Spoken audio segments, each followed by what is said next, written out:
Good morning. So, ayun guys, kakagising ko lang. Ang Christmas party ng mga bata ngayon.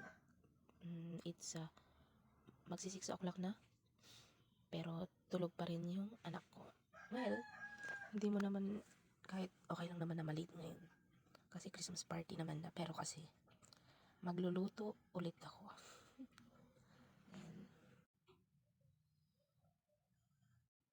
Ayan guys, so hindi natin siya gigisingin.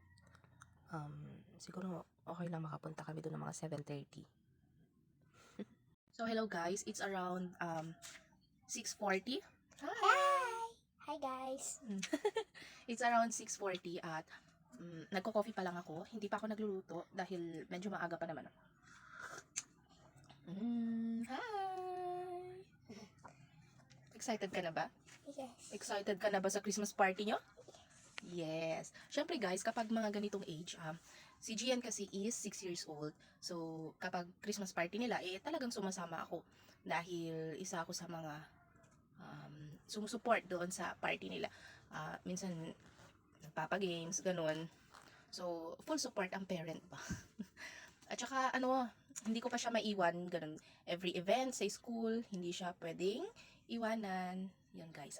May flex nga pala ako sa'yo. Ganito din ba ang inyong mga anak? Dahil meron siyang, ayan guys, mag-Christmas party ng may tato. Ayan. Para may decorate. Decorate? So you mean decorate ang may tato? Okay guys, yun lang. Mag-coffee muna tayo. Pagkatapos nating mag-coffee, magluluto na tayo. Tapos video ulit. Yes. Nakalimutan ko, i-flex ko pala ang aking ginawang Shanghai. So, nakita nyo naman dun sa video ko, gumawa ako ng maraming Shanghai para yun sa Christmas party. Okay? Yung Parents Day, of course, gumawa tayo nun. Pero ito, para sa Christmas party. Tignan nyo guys kung gaano katataba ang aking Shanghai. So, ito guys, ayan, ganyan katataba ang ating Shanghai. I-flex natin yung isa. Ayan, very matabab ba? Ito, here. Oops, naka-freeze kasi siya. Ayan. Yan guys, very mataba. So, malaki pa siya. Ayan, very malaki, very mataba. Sulit talaga yung kakain dyan, guys. Ayan, ganyan siya karami. Yan. May kamay. So, ayan, guys. Tapusin lang natin yung coffee ko and then magluto na tayo at ilagay natin sa magandang lalagyan. And after that, magbibihis tayo. So, ready to go. So, bye! Bye for a while, guys. Hello guys! So, guys, magluluto na tayo dahil 6:45 na. So, hindi naman siya matatawag na late. Very, very light lang. Okay, buksan natin ang gasol.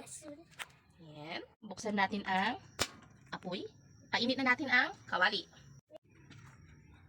Mantika. Tapos ipainit ulit.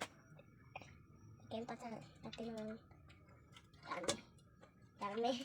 Ang dami natin mantika. Wow. So much madami. Ayan guys, babalik tayo at mainit na ang ating mantika. Maglalagay na tayo ng Shanghai, the very mataba. May very own matabang Shanghai. Parang nanay mo, di ba Gian? Is mama mataba? No! Okay, ano si mama? Sexy? Joke lang yun guys, joke lang yun. So ito, ilalagay natin ang matabang Shanghai sa mantika. Okay? Yan, lagay na natin. Oops, ay, aray ko Gian, no, tatalsik. So, hindi siya binabagsak. Ayan. O, ayan guys, konti-konti lang para maluto lahat at maluto sa loob. So guys, asahan natin na very crunchy ang ating Shanghai at very malaman siya sa loob guys. Ito, ayan. Yan. And ito pa yung iluluto natin. Okay? So, ayan lang guys. Bye. Ipapakita ko na lang sa inyo ang finished product. Bye guys! So, ayun guys, naluto ko na lahat. At ito na ang kanyang finished product. Yan. Yan guys. Nilagyan ko siya ng dahon ng saging para presentable naman. Ayan. So, mamaya ko siya babalutin kasi mainit pa para hindi mag-moist. And habang pinapalamig, maliligo na ang Chia! At ako rin guys, maliligo na. Magbibihis at ready to go. So guys, yun lang po. Thank you. Bye!